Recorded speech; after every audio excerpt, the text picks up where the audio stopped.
direito bancário é o ramo do direito que regula todas as atividades do cotidiano de uma pessoa física ou jurídica juntamente com uma instituição financeira, com o banco.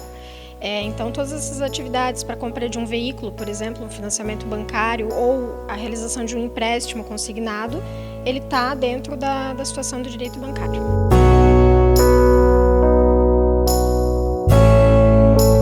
Então, essa pessoa que tiver feito algum financiamento bancário ou algum empréstimo ou alguma situação de cartão que se sinta lesada, ela vai procurar um advogado especialista na área, devidamente inscrita nos quadros da OAB, para verificar se existe ou não essa irregularidade. Com isso, ela vai ter que analisar certinho o contrato, se existe essa abusividade, para tomar a melhor medida, seja ela judicialmente ou extrajudicialmente com os bancos.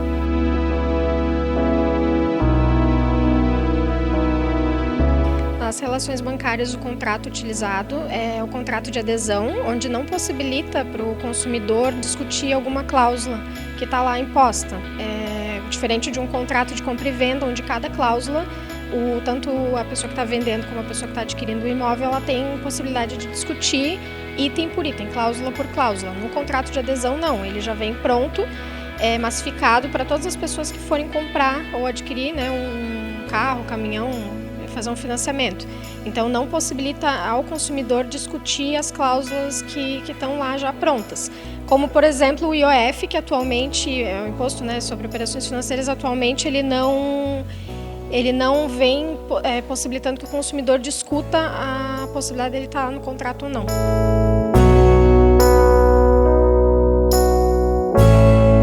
O que nós temos dentro de um contrato de financiamento que nós chamamos, são os contratos bancários. Nesses contratos, a partir do instante que o profissional tiver acesso, o que ele vai ter que delimitar? O que vai ser discutido eventualmente, seja em matéria judicial ou extrajudicial, a respeito desse contrato.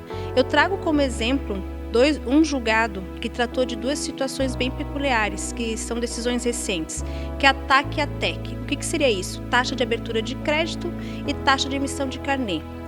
Até bem pouco tempo, o que se tinha? Que a taxa de emissão de carnê poderia ser cobrada e não teria problema algum, porque existia uma resolução do Conselho Nacional do Banco Central que admitia. Porém, com o julgado que nós tivemos recentemente, o que se teve? Todos os contratos de financiamento, seja ele para compra de um veículo, seja ele para compra de um imóvel, seja ele para um empréstimo consignado, envolver matérias que precisam emissão de boleto para pagamento, hoje os contratos posteriores a 30 de abril de 2008 não está permitida mais essa cobrança. Tá? Então seriam dois fatores bem interessantes que devem ser pelo profissional identificado, e até o próprio consumidor ele tem a habilidade de o quê? Verificar em casa se está emitido que a TAC e a TEC, existindo, procure um profissional que ele vai saber o que tem que ser feito. Outra irregularidade que estão presentes nos contratos em geral, os contratos bancários, seria a taxa de juros aplicada. Então, poderia trazer como exemplo que há um tempo atrás era considerado como qualquer taxa acima de 12% ao ano ou 1% ao mês era considerada abusiva, e o consumidor poderia buscar isso através de uma ação de revisão de contrato. Hoje, não mais se emprega esse entendimento. Qual é o entendimento hoje aplicado pelos nossos tribunais? Os juros ele é determinado por uma taxa média emitida pelo Banco Central. Então, o que vai se precisar? Na posse desse contrato, aí esse cálculo somente vai poder ser identificado, ou essa irregularidade, melhor dizendo, através da consulta de um advogado, que vai saber quais os parâmetros utilizar e vai fazer um índice de referência. Vai verificar, se nós observarmos o contrato, ele possui duas taxas de juros, a taxa de juros anual e a taxa de juros mensal. Então, ali vão ter taxas embutidas. Às vezes variam 1,8, 1,6, mas o que vai determinar essa irregularidade? É a taxa emitida naquela época da assinatura do contrato pelo Banco Central. Então, dentre hoje, as irregularidades mais evidentes que podem existir num contrato de financiamento, seja ele de um veículo, seja ele de um caminhão, seja ele de um imóvel, são essas taxas referenciais, que seria as mais recentes, que não poderiam estar inclusas nos contratos posteriores a 2004, como eu falei, e a taxa de juros mensal.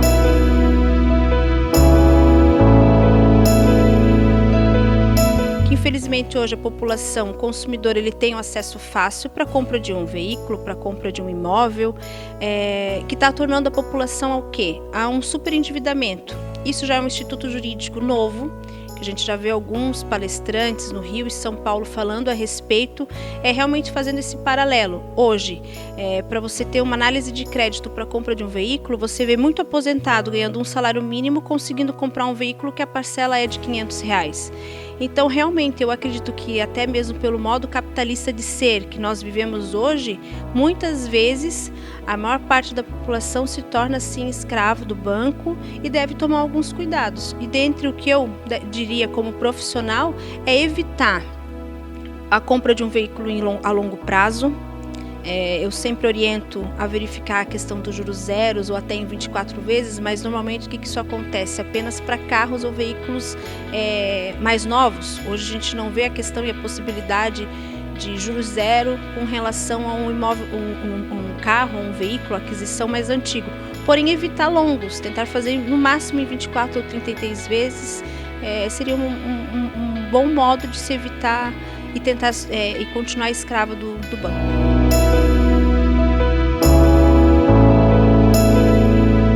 Procurar um advogado em que seja especialista em direito do consumidor e mais específico, em experiência em contratos de financiamento, seja de carro, de imóvel ou de caminhão.